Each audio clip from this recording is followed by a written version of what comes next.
जनतेची सेवा करणं हा आमचा सर्वांचा धर्म आहे। आम्ही राजे नाही, आम्ही जनसेवक आहोत। महाराष्ट्र शून्य अजितदादांचं विमान अपघातात दुर्दैवी अंत। सह्याद्रीचा एक बुलंद आवाज आज कायमचा शांत झाला। ज्याच्या शब्दाला प्रशासन थरथर कापायचे, ज्यांच्या कामाच्या धडक्याने महाराष्ट्राचं राजकारण एक वेगळं वळण घ्यायचे, असे सर्वांचे लाडके अजितदादा आज आपल्याला सगळ्यांना सोडून गेले आहेत। 28 जानेवारी 2026 ची ही सकाळ संपूर्ण महाराष्ट्रासाठी एक काळ रात्र ठरली आहे। बारामतीच्या धावपट्टीवर नेमकं काय घडलं, विमान अपघातात कसा झाला, या सविस्तर माहितीसाठी हा व्हिडिओ शेवटपर्यंत नक्की पहा। अपघाताची सविस्तर माहिती जर पाहायचं झालं तर आज सकाळी साधारण 8:45च्या सुमारास अजित पवार हे मुंबईहून बारामतीकडे जाण्यासाठी VSR एव्हिएशनच्या लार्जेस्ट 45 या चार्टर्ड विमानाने निघाले होते। बारामतीमध्ये होणाऱ्या जाहीर सभांसाठी ते जात होते, पण घात झाला। विमान बारामती विमानतळाच्या धावपट्टीवर उतरत असतानाच अचानक अनियंत्रित झाले। प्रत्यक्षदर्शीच्या म्हणण्यानुसार विमानाचा वेग आणि संतुलन बिघडलं होतं, ते आपण या व्हिडिओमध्ये पाहूया। दर्द भरी घटना है। ये हमने देखा कि एयरप्लेन जब नीचे आया था ऐसा लग रहा था उसका क्रैश हो जाएगा, ऐसा हम सोच रहे थे, तभी क्रैश हो गया। हम देखे कि हमें लगा नहीं क्रैश हो गया है, लेकिन एयर ट्रैप पे उतरेगा ऐसा लगा, उतर रहा है, लेकिन क्रैप हुआ और उसके बाद स्फोट हो गया उसका जबरदस्त।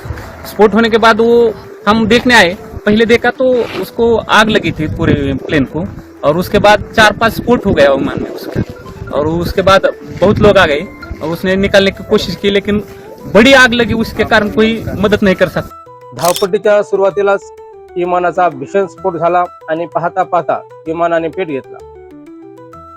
बचाव कार्य आणि दुःखद बातमी। विमानाला आग लागताच स्थानिक प्रशासन आणि अग्निशमन दलाने धाव घेतली। आगीची तीव्रता एवढी भीषण होती की मदत कार्यात मोठे अडथळे येत होते। DCGA दिलेल्या अधिकृत माहितीनुसार या विमानात अजित पवारासह एकूण 5 ते 6 जण होते। दुर्दैवाने या भीषण अपघातात कोणालाही वाचवता आले नाही। महाराष्ट्राच्या उपमुख्यमंत्र्याचा जागीच मृत्यू झाल्याची बातमी वाऱ्यासारखी पसरली आहे आणि अख्खा महाराष्ट्र सुन्न झाला। राजकीय कारकीर्द आणि व्यक्तिमत्व। अजित पवार केवळ एक नाव नव्हतं, तर तो एक झंझावत होता। पहाटे 5 वाजता कामाला सुरुवात करणारा हा नेता प्रशासनावर आपली घट्ट पकड ठेवून होता। बारामतीचा कायापालट असो किंवा राज्याच्या तिजोरीचा हिशोब, दादाचं काम नेहमीच अचूक होतं। त्यांच्या स्पष्ट वक्तापणामुळे ते अनेकदा चर्चेत राहिले, पण त्यांच्या कामावर कोणीही शंका घेऊ शकला नाही। त्यांच्या जाण्याने केवळ राष्ट्रवादी काँग्रेस किंवा महायुतीची नाही, तर संपूर्ण महाराष्ट्राची कधीही भरून न निघणारी हानी झाली आहे। पंतप्रधान नरेंद्र मोदी पासून ते मुख्यमंत्री देवेंद्र फडणवीस पर्यंत सर्वांनी या घटनेवर तीव्र दुःख व्यक्त केलं आहे। बारामती आज आपल्या लाडक्या पुत्रासाठी अश्रू गाळत आहे। नियतीचा हा खेळ खूपच क्रूर ठरला। ईश्वर अजितदादांच्या आत्म्यास चिरशांती देवो आणि पवार कुटुंबाला त्या दुःखातून सावरण्याची शक्ती देवो। मित्रांनो, आपणास मी आवाहन करू इच्छितो की अजितदादांच्या आठवणीत तुमच्या भावना काही असतील तर ते कमेंट बॉक्समध्ये नक्की कमेंट करून सांगा। अशाच महत्त्वाच्या अपडेटसाठी चॅनलला सबस्क्राईब करा। धन्यवाद। भेटूया पुढील व्हिडिओमध्ये, तोपर्यंत राम राम।